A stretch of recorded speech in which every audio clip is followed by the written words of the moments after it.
बच्चों, आज हम कहानी माँ गंगा इसका तीसरा भाग सुनेंगे। पिछले भाग में हमने सुना था कि महाराज भगीरथ के सभी पूर्वज महाराज सगर, महाराज अंशुमान एवं महाराज दिलीप अपनी तपस्या में सफल नहीं हो पाते।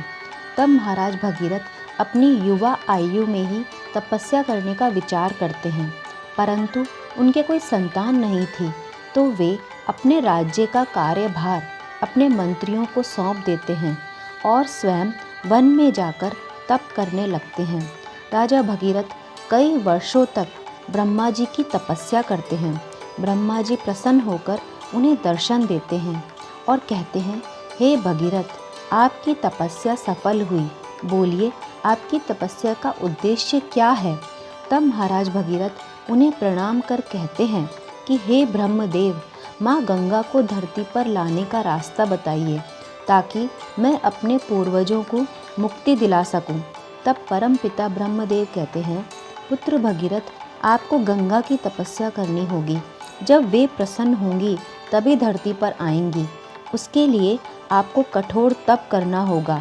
मैं आपको आपका मनोरथ पूर्ण होने का आशीर्वाद देता हूँ। इसके बाद ब्रह्मदेव वहाँ से चले जाते हैं। तत्पश्चात महाराज भगीरथ एक पैर पर खड़े होकर माँ गंगा की कठोर तपस्या करते हैं। उन्हें तपस्या करते करते कई हजार वर्ष बीत जाते हैं। उनके कठोर तप से तीनों लोकों में हलचल होने लगती है। तब उनके तप के प्रभाव को देखते हुए माँ गंगा प्रसन्न होकर महाराज भगीरथ को दर्शन देती हैं और कहती हैं, पुत्र, आंखें खोलो, मैं गंगा तुम्हारे सामने हूँ।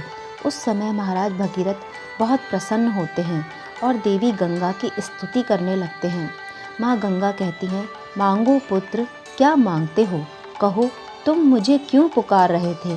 तब महाराज भगीरथ कहते हैं, माँ, आपको धरती पर आने का कष्ट करना होगा, आपको मेरे पूर्वजों का तर्पण करना होगा। तब माँ गंगा कहती हैं, मैं तो स्वर्ग में रहती हूँ, मैं धरती पर कैसे आ सकती हूँ। उस समय महाराज भगीरथ कहते हैं, माँ, आप महानंदा हैं, आप ब्रह्मांड में सबसे पवित्र नदी हैं। आपके स्पर्श मात्र से मनुष्यों को अपने पापों से मुक्ति मिलेगी। माँ, आप जैसा पूरे ब्रह्मांड में कोई नहीं, आपको धरती पर आना ही होगा। मेरे पूर्वज कई हजार वर्षों से मुक्ति के लिए तड़प रहे हैं। माँ, आपको उन्हें मुक्ति देनी होगी।